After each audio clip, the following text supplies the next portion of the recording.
Coach Cowher had a chance to visit some of his former players. Coach Cowher doing the interview. Boy, I don't see it all.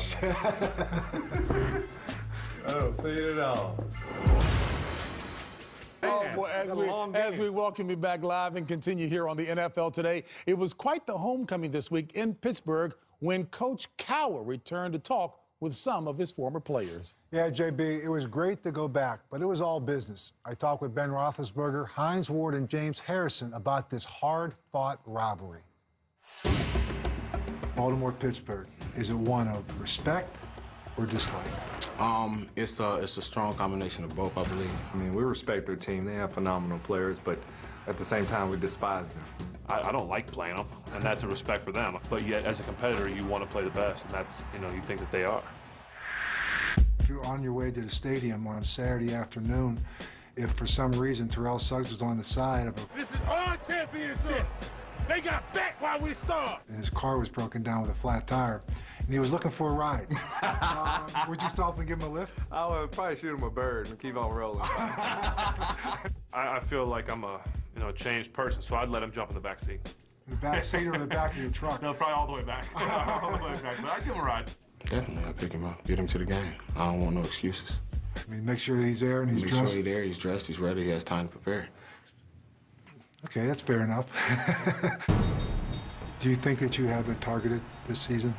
Honestly, I feel like, yeah, it was, it's been, somewhat of a spotlight put onto me. I think they're, we're trying to make me the poster boy for it. The fines were reduced. Why do you think so? I think it was reduced because ended up reducing the other guys, fines. So, I guess they couldn't make it too obvious that they were picking on me. Early in the season, there was a lot of things that were being said, and you called the NFL hypocrites. Do you still stand by that? I do a little bit, because this game's already a physical ball game. We understand you want to protect the players. When James Harrison knocked two people out in Cleveland, it just made a whole big deal about it. And the funny part about it, some of the NFL website, they were actually selling the picture of him knocking Massaquoi out. And so it was kind of like, what the world, you're making money off some of the pictures, and then next thing you know, the picture's taken off. But at the same time, it is a physical ball game. When you run two grown men into each other so fast, your brain is going to move a little bit. The only way you can stop concussions is just take off the helmets, and we'll see who really wants to play football with no helmet. When you look back on this season, there's always pivotal plays. How would you put the play that Troy Polamalu made in Baltimore at the end of that game? How do you think that's impacted this season and where you are today? When Troy made that play and gave us our opportunity down there to score and win that game, it just changed the outcome of our whole mentality, of our whole confidence. We can go on the road and beat anybody. Touchdown! Without that play, I don't think we're in the position that we're in right now.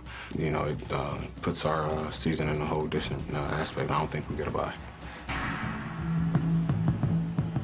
If you had the opportunity to speak to the team on Friday night in the meeting, what's a message you'd want to send to your teammates and to your team about this game against the Baltimore Ravens?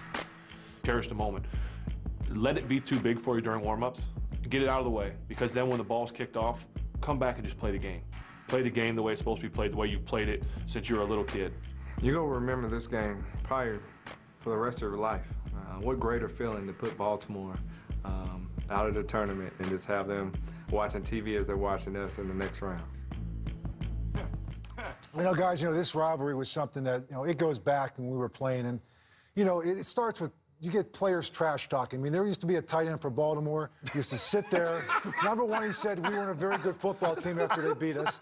Then he's talking about plexiglass, one of our receivers.